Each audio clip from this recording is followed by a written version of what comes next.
run out of energy immediately after lunch or wonder why you can't lose weight? Everybody's biochemical makeup is unique. From genetics to lifestyle, there's no one answer for why you may be facing these challenges.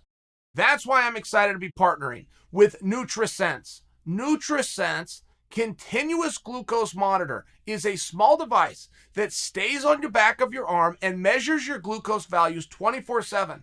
It's painless, and you can wear it anytime, even while you're working out or in the shower.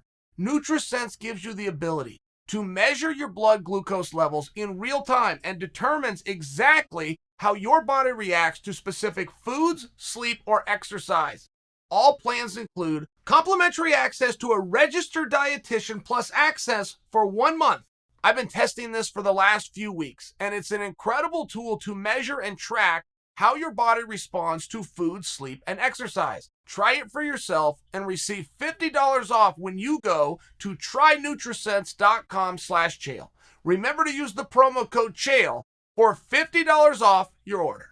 Francis Ngannou was doing an interview, and Francis said, talking about his fight, right? Obviously, he's going to fight Cyril, right? No, don't say obviously. Obviously, he should be fighting Cyril. We can't say something's going on here. And we've never been filled in. Francis was invited to and expected to defend his championship in Houston a number of weeks ago against Derek Lewis. I'm giving you the time frame. That didn't happen. Insert Cyril Gane.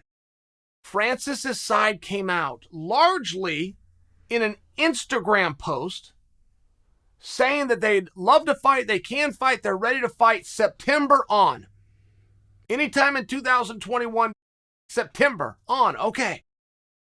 That's never been disputed. I think that we all believe that to be true. That sounds reasonable, and it was never disputed. So I'm going to go with it, but I'll disclose where I got it from. I'm going to go with it. Cyril gets put in. Cyril comes out on top. It would seem that Cyril is going to fight Francis. Francis came out and he said, there's a lot of things going on behind the scenes.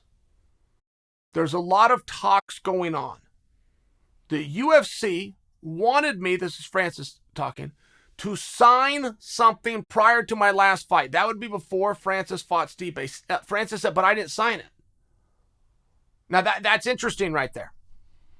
If he didn't sign it, he's got a leg to stand on. I don't know what it is he's talking about or what was in the verbiage, but if there was something and he didn't sign it, he has a leg to stand on for the information that we're being given, which is extremely limited. And the reason I say that, I cannot stand anybody who has a deal and doesn't honor their deal. I cannot tolerate it. But it doesn't sound like that's going on with Francis. Francis didn't give us enough information, but he did say what he was asked to sign. He didn't sign. He bet on himself. He fought Stipe. He came out on top. Okay. It looks like maybe there's something to talk about there based on that limited amount of information. But when I do hear the heavyweight champion of the world, the perennial weight class in all of sport, the heavyweight champion, the same champion that Muhammad Ali was, the same champion that Hulk Hogan was, the heavyweight champion, when I hear him come out and say in an interview that there's lots going on behind the scenes, I'm sitting there throwing my hands up going, why? Why?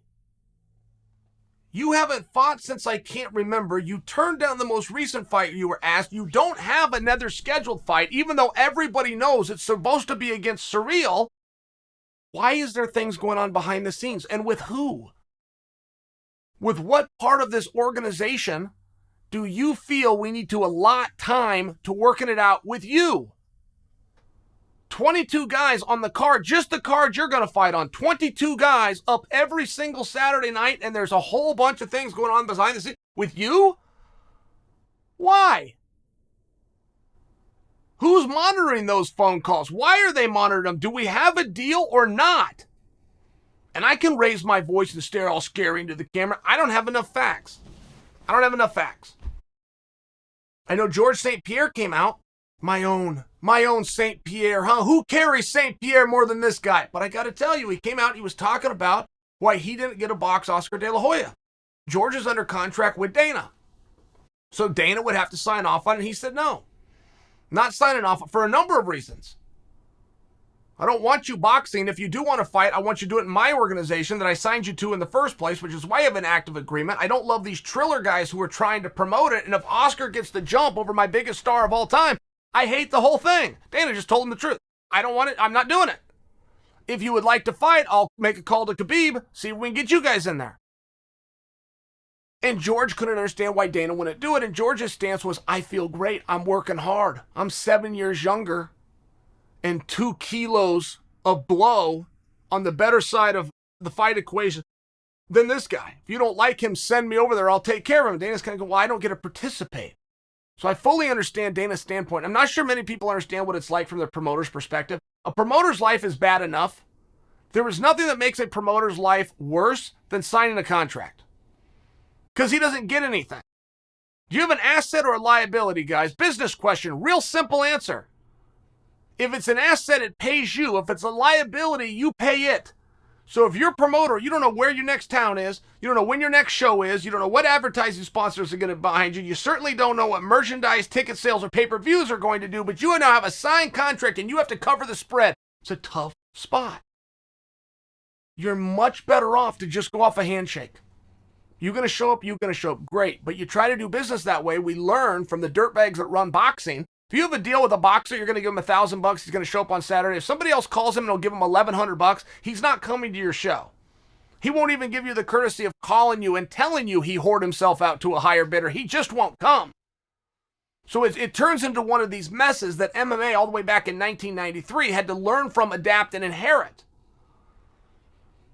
But if you're a promoter, what do you want a contract with a guy for? So you can't go somewhere else? You want to go somewhere else? Go.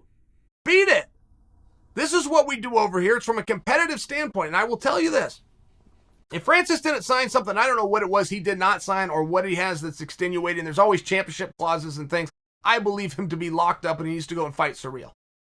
And whatever all these conversations are behind the scenes, I'm not sure why he would think that we need to give a whole bunch of time to him. But he's a heavyweight champion. This is his standpoint. Fair enough. I will tell you this, though. Nickel's worth of free advice. The number one cultural policy of the UFC is do say policy. You do whatever you say you're going to do, and everything's going to be fine.